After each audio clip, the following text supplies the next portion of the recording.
வணக்கம். கீதா பேசுகிறேன். இன்னைக்கு பார்க்க போகிற திருப்புகள் அவனிதனிலே. இது பழனி முருகனுக்கான திருப்புகள். இப்போ பாடல் பார்க்க போகலாம்.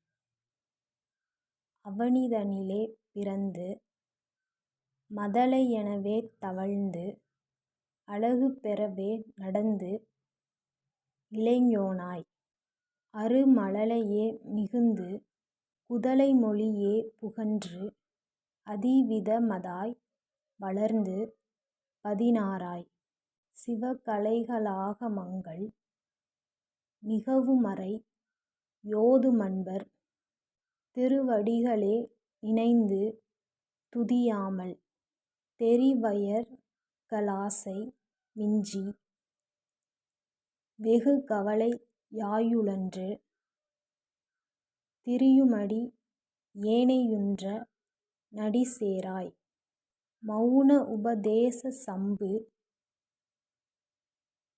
மதியருகு வேணி தும்பை மணிமுடியின் மீதணிந்த மகதேவர் மனமகிழவே அணைந்து ஒரு புறம தாக வந்த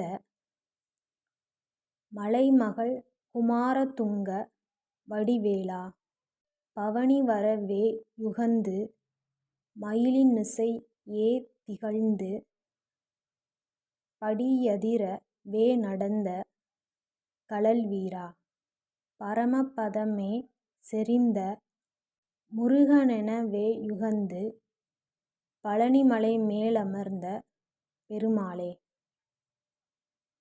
இப்போ இந்த பாடலோட விளக்கம் பார்க்கலாம். அவனிதனிலே பிறந்து, இந்த பூமியிலே பிறந்து, மதலை எனவே தவழ்ந்து, குழந்தை எனத் தவழ்ந்து, அழகு பெறவே நடந்து, அழகு பெறும் வகையில் நடை பழகி,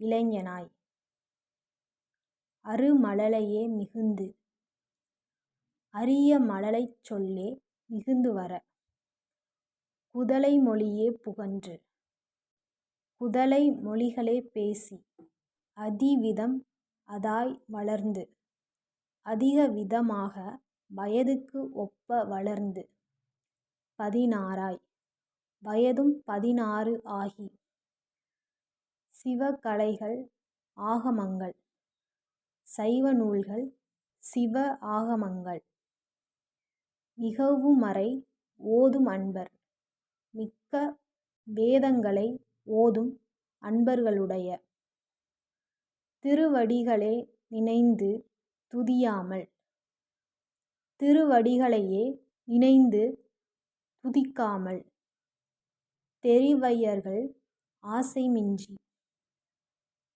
மாதர்களின் மீது ஆசை மிகுந்து, வெகு கவலை யாயுழன்று, அதன் காரணமாக மிக்க கவலையுடன் அலைந்து,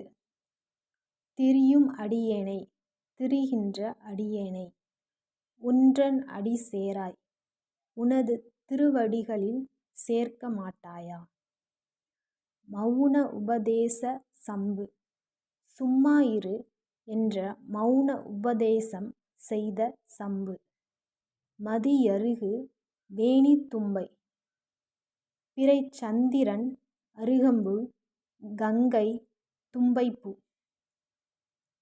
மணிமுடியின் மீதணிந்த மகதேவர், தன் மணிமுடியின் மேலணிந்த மகாதேவர், மனமகிழவே அணைந்து, மனமகிழும்படி அவரை அணைத்து கொண்டு, ஒரு புறமதாக வந்த, அவரது இடப்புறத்தில் வந்தமர்ந்த, மலைமகள் குமார பார்வதியின் குமாரனே, துங்கவடிவேலா பரிசுத்தமும் கூர்மையும் உடைய வேலினை உடையவனே, பவனி வரவே முகந்து, இவ்வுலகை சுற்றி வரவே ஆசை கொண்டு, மயிலின் மிசையே திகழ்ந்து, மயிலின் மேல் ஏறி விளங்கி, படி அதிரவே நடந்த பூமி அதிரவே வலம் வந்த